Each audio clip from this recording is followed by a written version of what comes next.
Hello again, everyone, and welcome back to another Burlingame. It's a small-town podcast sponsored by the Burlingame Historical Society. My name is Mark Lucchese, also known as Mark at the Mic, and to kick off the new year, I thought it would be fun to talk about America's fastest-growing sport. It's just not popular with the over 50 age group, but the fastest-growing age group is now under 24 years old. It's becoming so popular that celebs like LeBron James, Tom Brady, Kevin Durant, and Heidi Klum, among others, are paying over $1 million for licensing fees to purchase teams for the newly formed major leagues. What's this sport I'm talking about? It's pickleball, a combination of tennis, ping pong, and badminton, and my guest today is PickleBall Paul, a former Burlingame resident and Burlingame High School graduate, now living in the Central Valley. According to Paul, he is a self-described ambassador for the sport. Hey, Pickleball Paul, thanks for being here today, and thanks for letting me use the use of your lovely home here in Modesto. And if it's okay from here going on out, no more Pickleball Paul. I'm just going to call you Paul. Is that okay? That's fine. I have a couple of questions for you, a couple of quotes I read in a local newspaper. And I'm going to give them to you separately so you can answer them kind of separately so we don't commingle. So why is pickleball so popular? And it seems like everybody and their mother is playing. So what's the draw? And is it really a workout? Well, first of all, thank you so much for having me on the show. I feel very privileged to be here. I've listened to many of your podcasts in the past, and this is completely out of the ordinary. As adults, we're all kids, and we're all looking for something to have fun with, whether it's cycling, swimming, walking, playing racket sports. People have gravitated to this particular sport because it's well within their ability levels. And I think they're finding a lot of success with it. They're finding a lot of camaraderie. I think that's the biggest part, is the social aspect, just having fun with other people. Okay, good answer. The second quote is, it's been called the loudest game of patty cake that you'll never want to hear. What's that mean? Unfortunately, pickleball brings an element of noise to a particular area. And it's been a source of an issue with different neighborhoods. So that being said, I can understand why they have said it. It's a loud sport. And some people are uncomfortable with the sound that it has in their neighborhood and have complained. And so it's an issue that needs to be addressed. I understand it's played with a wiffle ball. Is there any thoughts of it softening the ball up a little bit? Are there any other balls out there that are not quite as loud? No doubt someone right now is thinking of just about what you said. How can we make this ball as good as, but softer than, to reduce the noise level? And no doubt in the near future, you're going to see it. So how did the sport originate, and where did it get its goofy name of pickleball? If you go online, you'll probably get a better answer that I'm going to give to you, but essentially it was created by adults for their kids because they saw their kids being bored during the summertime. They put together paddles and a net, and as adults do and as humans do, they look at a particular sport or an activity and how can they make it better. And so something that was a backyard activity expanded into the game that's known today as pickleball. A lot of people will say that there was a dog in this family and it was responsible for retrieving the ball at times. And so, the nickname pickleball, his name was Pickles. And so that's one theory, so there's a couple out there though. When did you start playing and how long have you been playing? Yeah, I retired in 2014 and a colleague of mine phoned me to give me to tell me about his interest in this game and how he's been meeting at a particular park with a bunch of guys. And it piqued my interest. I went down, and I found it to be a great game. Again, the camaraderie, the people there were fun to be with. As you mentioned, it's a combination of many games, badminton, ping pong, tennis, and that fit right up into my alley. And I started to enjoy it right away. Is there much investment in the game, in the equipment? Well, when I entered the game, the cost of paddles was much less than it is now. And obviously people bought into Those that created the paddles, whether you're Nike or Adidas or Gearbox, whomever the manufacturer is, saw the interest. And of course, this is a society built on making money. They saw this as an avenue where they can make money. So a $40 paddle or $50 paddle years ago is now $60 to $80 to $100 to $120. There's a paddle out there for $250. So it just depends on what your commitment is to the game. What sort of fitness level does it take to play this game? Well, a lot more than what yours is right now. Okay, you really have to step up and move out. You'd have to move out a little bit. Anybody can step onto the court and play this game, but there is a point at which you need to realize that you have to be somewhat physically fit to be able to play the game. And if you want to play it at a very high level, why then it's important to be very physically fit. I've read that many boomers have suffered a variety of injuries while playing this game. Have you had any injuries? Luckily, no, but I can understand why that would be the case. I think a lot of people step out and think that they're still 10, 15, 20 years old, can still maneuver around the courts like they were a 15-year-old or a 20-year-old. They can't, and subsequently either trip over their own feet or misjudge something and end up on the ground. And I've seen it happen, and it's just part of the sport. Like any other sport, there's going to be injuries. Mm-hmm. So you're out here in the Central Valley. Where do you play? Great question. When we first initially started, we were at a park in Riverbank, which is no more than 10 minutes from here.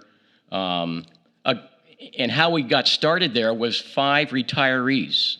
And this goes back to maybe 2012, 2013, right around that area. They heard about the game. They thought it was interesting. They got the paddles, they got the nets, they got tape. They put it on the tennis court. Other people heard about this, come out to watch them, found it interesting. And as a snowball runs downhill, it got bigger and bigger and bigger. So at one point, Zerillo had 4 pickleball courts going. That's 16 people with groups waiting to get on. And it was at that point we knew we had something here. And a new set of courts were opened up at the local high school where the public can play, and we added 12 courts there. So it has mushroomed significantly since I started. When you guys are getting together and playing, what's the average age of a player?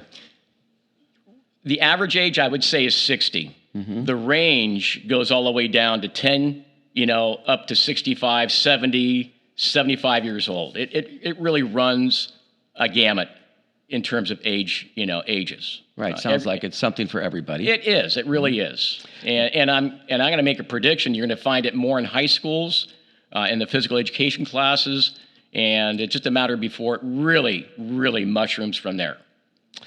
Are you playing singles or doubles, mixed doubles? Typically, on any given day that I'm playing here at the local courts, it's always doubles. There are some who can still play singles. I have played singles in the past, but right now it's more about risk and reward. Do I really want to go out and, exert myself to that point and possibly suffer injury from that kind of thing? So I kind of stay away from that and enjoy the doubles game. Yeah. So are you playing in any sort of sanctioned tournaments? I have played sanctioned tournaments with a couple of partners in the club. It's been nice to be able to travel to different places, Cambria, San Luis Obispo. We've played Monterey, Carmel, those kinds of places. It's something that if I'm available and it works out, it's a good deal. It's a lot of fun. Yeah. So you sort of belong to a club, is that correct? Well, yes. This gets back to how our group has just exploded, and we're currently at 500 members right now. We started with 5, and now we're at 500. And we have 3 main courts in the area. Our primary one was Zerillo, where it started. It moved to Beyer High School, where we added 12 more courts. And now just recently, this past summer, we approached the city as a club to renovate the Griseda Park courts. Their tennis courts were run down. No one was playing tennis anymore. The amount of people interested in playing pickleball has grown, so we felt as a club we needed to expand. The city was on board with it and allotted $20,000 to the club to renovate the courts. Luckily for us, we have a couple of contractors in the club. They took over on their own time, along with the help of club members, to renovate it. So it took about maybe 6 weeks on a daily basis, 3 to 4 hours, working at Griseda Park. Now we have 12 pickleball courts there, dedicated pickleball courts. Do you know what I mean by dedicated? Just your club only or something, or it's probably just pickleball courts, no tennis courts or something else? Exactly right. It's just dedicated for pickleball. I mean, we have the poles in the ground, the pickleball nets are set up at their legal height, and you can only play pickleball there, no tennis whatsoever. And we call it the flagship now, because that's where everybody, for the most part, goes to Is play. it locked up during the day? Can somebody from the public walk in and play? Yeah, public can come in and play. It's not locked up. The city will lock it up at night and open it up in the morning. Why don't you tell our listeners a little bit about the court size? Without just throwing numbers out there, let me just say that a pickleball court can fit on one side of a tennis court. And it's roughly the same size as a badminton court. Roughly, it looks like a tennis net, of which most of the time is played in doubles. And that's why we're able to put 12 pickleball courts over at Griseda Park. Wow. So it's also played indoors as well, right? Is it much difference in playing indoors and outdoors? Indoors brings a different look and feel. Specifically, the court surface, I find much easier on the legs and knees. With regards to lighting, lighting can be an issue when you're indoors. There's a softer ball that's used indoors as well. It's a whole lot. I mean, wherever you play pickleball, it's a lot of fun. And it would be nice to have an indoor facility. Locally, we don't, although one of the local fitness centers, In Shape, has one in Stockton. And we go up there from time to time when we have a rainy period here or really cold weather. They have 12 indoor pickleball courts up there, which we can use. Anybody can use from the area. So that's nice to have that option. Great. That's great. What's a dink shot? Yes. Like any sport, there's particular vocabulary that goes with it. A dink shot in pickleball is a controlled short shot hit just over the net into your opponent's kitchen. And what is the kitchen? Right. I knew that would be your next question. Yeah. The kitchen is an area where you cannot stand in because if, in fact, the ball hits you there, then your team either loses a point or it's a side out to your opponents. So the ball must be able to drop in the kitchen before you strike it back into your opponent's court or kitchen. So a dink is controlled hitting, soft hitting into your opponent's kitchen, which is an important skill to be able to have in pickleball. And it's used very effectively. And based on how your opponent returns the ball, you might be able to attack it or dink it back to the opposite side as well. So again, like tennis, like racket sports, there are different elements and skills you need to learn, and dinking is one in pickleball.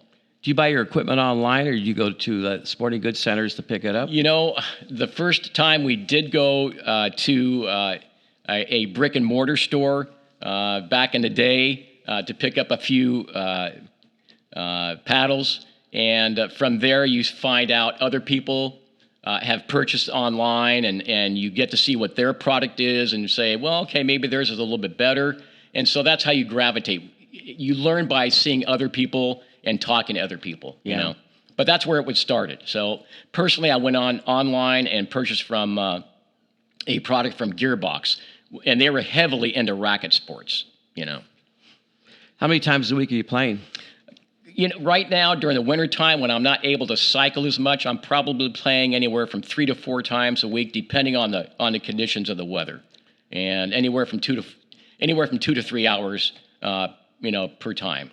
Summertime, it gets pretty warm out here. Oh, it's wonderful. It's a great time to play. We usually get out early in the morning.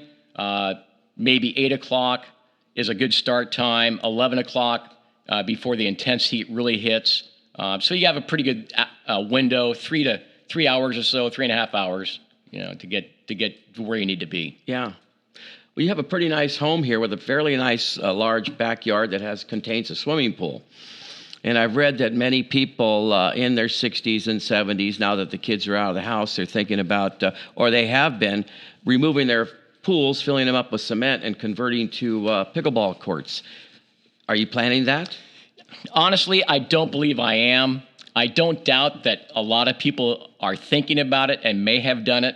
I'm not sure this is the best location for it, simply because I have access to the pickleball area courts around the area here, so it's not a necessity for me, and the cost. I don't think that anybody who's coming in after me would want a pickleball court in their backyard. I think in Modesto they probably want to have a pool. Yeah. Yeah. Are you watching any of the pickleball on TV now? From time to time, I'll look online and get a refresher course from YouTube and see who's playing. But as a sport, I would prefer to play than watch right now. Why don't you tell the listeners where the unofficial pickleball capital of the world is? Well, if you're an Arizonan, I think it's in Arizona. If you're in Florida, it's probably in Florida. What would that be in Florida? What city?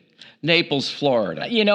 People will say that. Is it the birthplace? Maybe it is. But if you're in Arizona, maybe it's Surprise, Arizona. So I think that's one where people will have a difference of opinion with, So let's just say it's Naples, and you have a passion for this sport. Are you going to make the trek to Naples? You have to know your ability level, and I know that my ability level allows me to play competitively here in town. I don't think it can carry me all the way out there. It would be nice, but you have to be realistic, and so I hope that I am realistic on that. Pickleball, Paul, before we wrap this interview up, why don't you tell our listeners your full name? Well, my full name is Paul Lucchese. Pickleball Paul Lucchese. Yes. My younger brother lives out here in Modesto, California with his wife, Shirley. Exactly right. You gave me a shot at your podcast, and I greatly appreciate it, man. And how many years you been out here now? We've been out here since 1981. Met Shirley at Stan State, and we were married in 1978. Came back to Burlingame. Worked at Our Lady of Angels for a period of time, worked for the Burlingame Recreation Center, which I wanted to mention as part of the discussion here. Burlingame has a wonderful recreation center, well organized. I worked for it. I know the people that run it are, they're just there to do the best they can. Here in Modesto, we don't have a recreation center like, Burlingame's. So it was a grassroots way to build the program out here. With regards to our club members, there are club members who mentor other members who are novices that come in. And so it's a great opportunity to build camaraderie and try to build up people and make them better players here. We don't have the skill set that Burlingame does with hiring professionals to come in. So it's placed upon the membership to help out those who are just up and coming. And I think that's great. That's absolutely fabulous. Well, my brother Paul, thank you for being a guest today. Mark, thank you so much for having me on. Love you, man. Happy New Year. Love you too, buddy. I'd like to thank my younger brother, Paul Lucchese, for being a guest today on Burlingame. It's a small town podcast sponsored by the Burlingame Historical Society. Hopefully, after this podcast, we all know a little bit more about America's fastest growing sport, pickleball. Thanks to Kathy and Shelby for editing and producing, my musical director, Bray, and you can hear more of Bray at bray.com. The Burlingame Historical Society copyrights this podcast, and no part of this program can be copied or rebroadcast without the permission of the Burlingame Historical Society. So until next time, everyone, see you around Burlingame. It's a small town.